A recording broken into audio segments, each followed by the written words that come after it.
guys, I'm Jason. I'm Chris. We're from Buckeye Hunting and Fishing, and today we're out doing our deer cameras. We figured we'd go over and explain a little bit on which we use and what kind and why. Yeah, so we just ended up buying a few more cameras and stuff, so figured it'd be a good time to go through it. We use a lot of these for our deer management program, to where we can see the health of the population, the comparison of buck year to year, see how well they're hitting our food plots, what do they prefer in food plots. But you guys can always go back and check our food plot videos out. We also got the feeders out too, trying to keep the deer in our area and make it a healthier herd. You can go back and watch that. We switched to like a protein mix in a lot of our feeders, so that's helping with the healthier herd. So you can go back and watch all those, and we'll go through each one of these, the different cell cams we use, the video cameras, and the different accessories we got with them. We'll get through all that here in this video. Alright guys, this is our cell cameras we've been using for about a year now, and I kind of liked them once I got used to them. Took a little bit of getting used to and everything on them, but they do work very well. Yeah, the reason we've been using some cell cams for a couple years. The area we're in is very limited cell service, so we're struggling getting like down the valleys and back toward the back of our property. So that's why we switched to this cutting link system, so cameras link together. So if we put one camera here, the camera down the valley can link to it and send to our home camera for getting reception. So we only got to have reception in one area on these cameras. It's kind of nice because this is about the only area we can get reception on our property. This is our home camera. It's a K-series camera. Basically, this is everything. You guys don't have to have a cell service to do this. It just won't send to your phone, but if you don't want to be in your hunting areas, all you got to do is go pull the SD card out of this, and you can look at all those pics on all the other cameras. Okay. We have a cell service set up where it just sends it to our phone, 30 or 31 pics whenever it fills up. And it's also kind of nice, the cell service is one plan for all the cameras. So this one, since we haven't updated, we can do 16 cameras off this for one cell plan. Right now this will put us at 16 of these J-series cameras. Well, 15 of the J-series, and then the home camera being 16. And the home camera sends you a spreadsheet every day and gives you an update on how all your cameras are doing, whether your batteries are going low. Our home camera died 2 weeks ago. Well, it took us 3 days to get out here. Our camera started backlogging, which they were up to 1,600 pics. It would have took weeks for it to catch back up. We finally just went and pulled the SD cards out of them and replaced them. I'll post the spreadsheet on there so you can see what it's like and the information it gives.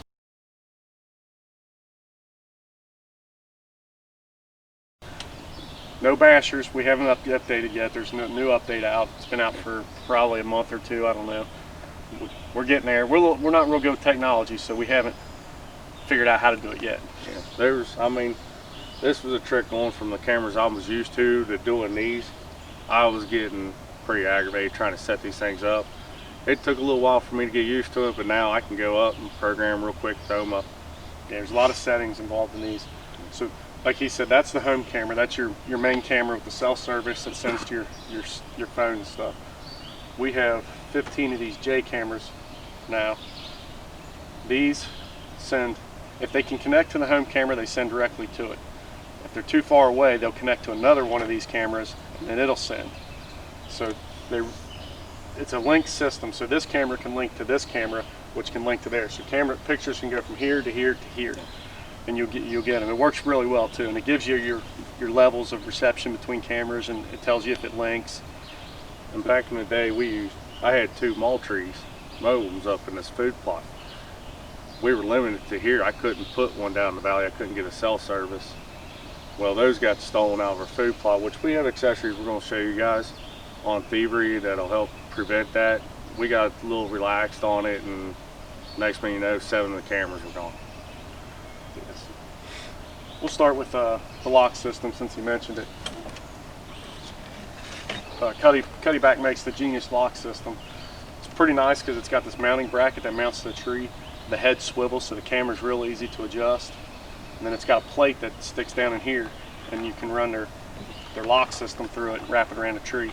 So it locks in pretty good. The camera won't come off here. There's no way, because the little clip that goes in here, it's not coming off. Yeah, it's pretty sturdy. I feel a little bit more comfortable. I think we got about 9 of these right now. I'll probably eventually put every one of my J series cameras and K series cameras on these locks to try to prevent from being thieved. You know, we're getting so many cameras. Somebody comes up, finds them, it's gonna go rampant, I'd say. So Yeah. we've also got a lot of these, especially in our food plot. The cutting links are up in trees pretty high. You can't just walk up and grab them. Yeah, and truthfully, you're not going to find our home camera. We got that thing just shoved up in the woods. We don't care if it takes pictures or not. That's the main one we always try to make sure no one finds. But if one of these cameras catch a picture of you and you don't see it, we're going to know it eventually. We'll find out who it is. But one problem we have had with these is the batteries life. And the battery life is probably one of the cons to these cameras. You start doing batteries in 16 of these cameras, and now these are the J Series 1415s. They take 12 AA batteries. Now I got the J Series 1521s, I think they are, and they take 4D batteries. But we've had a few issues with those where it's not getting enough output out of the batteries to send night pics. We'll get some day pics out of them, but not the night pics. Yeah.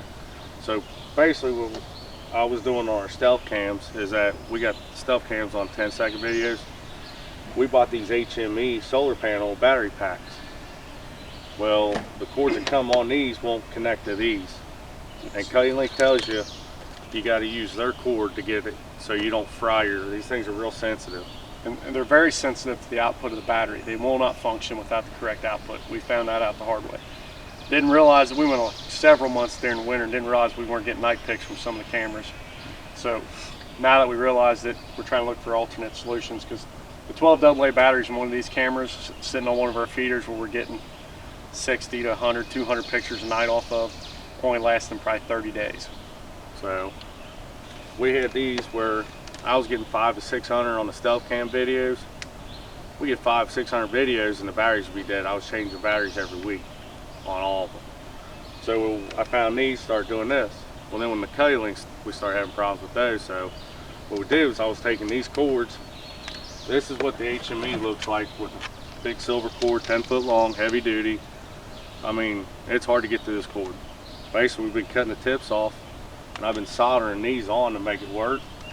Connecting these so we can plug into these, and it's got the right output, because these are from Cutting Link. They're the PW3617 power cord, which they just came out with like a month or two ago. Right now, leaves are on the trees. We got one of these up on one of our Cutting Links in the field right now. It's been 30 days, and we've had a lot of problems with that camera trying to get night pics and that. It's been almost 30 days now. It's on a feeder though, it's not in the field, so it's in the woods. It's in the woods on one of our feeders, so it gets a lot of pics. Because a lot of problems we see with Cuddy backs solar charging system. Everybody says don't use them unless it's in a field, because they're direct sunlight for charging. These are, what they call that?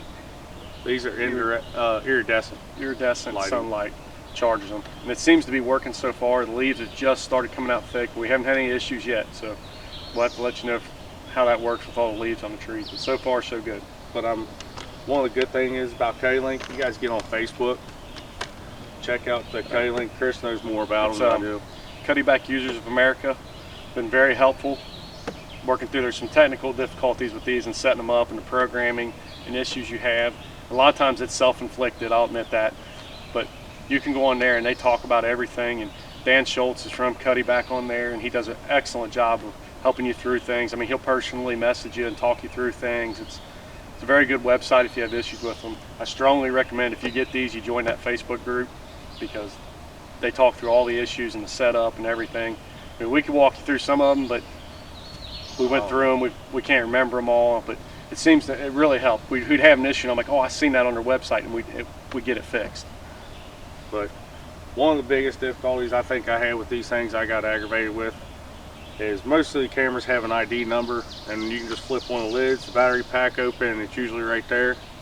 Well, when you sign up for a cell service with this, the ID is actually in the programming. Well, I YouTubed it, and no one ever came out and said where it was at, and I still probably couldn't go through this camera and show you right now. Yeah, I wish we could tell you how to get there. That was our biggest obstacle, setting this whole system up. We spent hours up here with limited cell service on our phones trying to research it. And we did finally find one that pointed it out to us. I wish we could show it to you, but I'll try to find it and clip it in or something. But that was the biggest issue, was setting them up. Once we got through that, it wasn't too bad. It was just minor details of programming being wrong. But it's a very good system. We love it. it works very well for us, being we don't have much cell service, but it's a great system. Recommend it for anybody that's in the hills and limited service for sure. I mean, we got one of these cameras all the way in the back valley of our property, and we had to put one just up on the hill, and basically that's just a link camera sitting there. There's no trails really around that area. We were going to put a food plot in there eventually where that camera's at, but right now it's just nothing. But it's there just so we can get pics all the way from the back to get them up to the home camera we got out toward the front. We could possibly move it to some trails, but like you said, we were going to put a food plot in there. We got a little over anxious this year on our food plots. If you go back and watch our food plot videos, so we didn't get there this year, maybe next year, but it won't be a wasted camera in the long run, but for now it is. And in the future, we might update our home camera and maybe go to 24. I just don't feel like buying 8 more Link cameras right now. We'll have 16, that's plenty, and then we still got other cameras out. And right now, we really thought it would slow down on feeders and everything, but it hasn't. We're getting 30, 40, 50 pictures every half hour right now still. So we don't really want any more at this point. Yeah, main reason right now is bucks are growing their antlers. Everybody wants to watch them grow, see what they're coming into. So it's the end of May. We figure this is a good time to start doing it. I'll attach a string of photos too of what we've gotten from all the Link cameras, so you can see the quality of the day, night, see what they look like, and kind of need some of the other things we've caught on camera up here. We'll attach it all and show you. Now, you guys getting the stuff on your cell phone, it's not going to be the greatest picture, but if you want the good looking pictures, go pull your SDs, put them on your computer, and they get good video, good pictures, and everything you can do too. Yeah, we're going to cover the cost of these too. So home camera runs about $200. They make a different home camera that's just a transmitter, doesn't take pictures or anything. It's a little more reasonable. They have so you bought these in a 4-pack, was what, $650 for a 4-pack? Yeah, they're about $160, $170 a piece. They also have the G series camera that will run the same way with more functions on the flash and different options to it that are a little better. They're a little more pricey. There's a single one, which we had to get a single just to get the 15. This one just right here is $200, where you're paying $160, $170. If you can get them in a pack, get them in a pack if you can afford it. Yeah, and they run deals, like I remember around Thanksgiving, you got a free home camera when you bought 2 of these. You just had to pay for the service to get the home camera, but there's a lot of deals out there you can get on them, but basically these run $200 a piece. This one's $200 a piece. And then if you start going with these, how much were the HMEs? These I've caught on for about $50 a piece if I buy them in a 3-pack. And then the Link cords running about $13 a piece. So you're talking $63 right here, and within a couple months they pay for themselves for me, not having us spend money on batteries. Not to mention running up here, because as soon as we leave and head back home, the next day the camera's dead. Yeah, and that's the worst thing is because we don't live, I'm 2 hours from here. I can't run up here after work one day and do it. And then how much are the Genius mounts? Genius mounts I'm thinking around 30 to 35, and that's with the locks and everything.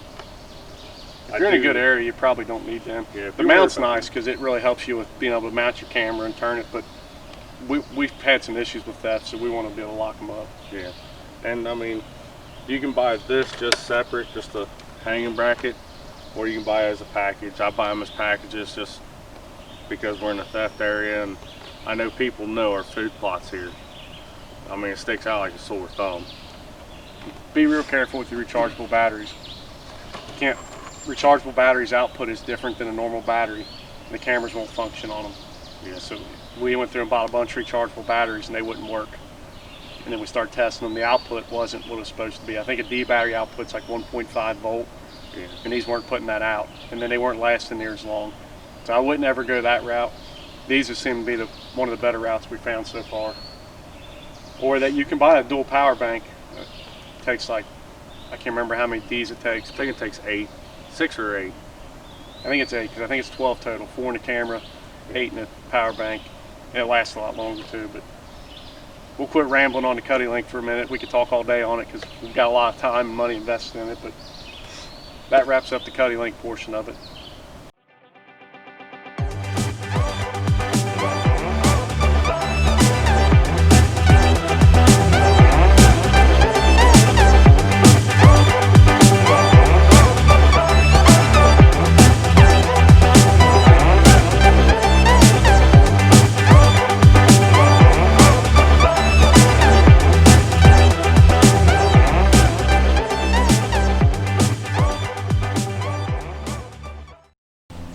right, so we're going to start on our video cameras. We apologize for our rambling on Cuddy Link. We could talk all day about it, so we'll make this short and sweet. These are the stealth cams that I've been using for a few years, and I'm really used to them. These are G's, 45 Gs. They're 14 megapixels.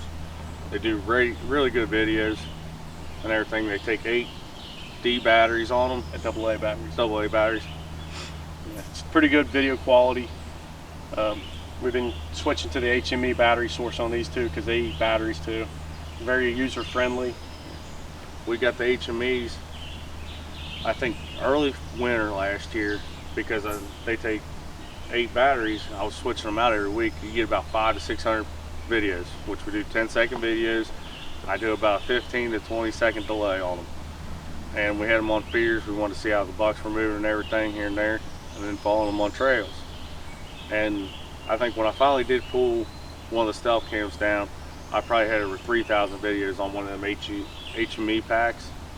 So I mean, that right there alone pretty much almost paid for itself for me. And we got six stealth cams out, all fall and winter usually. Yeah, I did pull a lot of the cameras out once all the deer lost their racks and we were shad hunting and stuff. But now they're really starting to grow. We want to get them all back out. Yeah, I got some out in the fields right now. I wasn't just go pull them all out just to do the video, but very good. We really like these cameras, but it's hard to put them in our food plot. In case if somebody walks up from the state lands over across the hill here, they're in our food plot. And if we got these cameras in here, they're gone. They run you anywhere from 100 to 140. You can find them on sale here and there. Not real bad price. Programming them and everything, getting time set, what you want was very simple. It's very friendly user and everything. That's probably why I liked them, because they were easy for me. I'm not real technology. Yeah, if we think they're easy, they must be easy, because technology's not our friend. No, we can build anything, but technology I just can't do. Yeah. So that takes us into the Simmons cameras. We got into these for our food plot after all our cameras got stolen in 1 year. I really like these cameras because they're really small, compact. Very simple. These things are just turn them on. Turn them You're on. good. I set the time and date on them and walked away. They hold 4 AA batteries, and I mean, they last a really long time for doing a 10-second video. I'm really surprised. The quality's not quite as good as the stealth cam. They have a very direct IR, so you get this wide a picture, but the IR is only in the middle of it, so that's all you're seeing, and you get a lot of videos with them on the side, which we'll deal with for having to use the cheaper camera. I mean, for what these are, I think we paid $90 for a 4-pack. Yeah. So they're only $20, $25. Basically, we got them for the food plot. Just $20, $25 camera getting stolen compared to some of our $200 cameras being stolen or different. But that was one of the reasons we bought them, just to try them out and everything, and really liked them. Yes. So that's a wrap on us going through all the cameras we use. That's all we use up here. I'll give you some close-ups of them so you can see what each one is, and then we'll attach some video off each one. If you've watched some of our other videos, you can see on the bottom it says Simmons or stealth cams, some of the deer pictures I've attached, but I'll attach a few more on here so you can see them. That's a wrap. Thanks for watching. Please like and subscribe.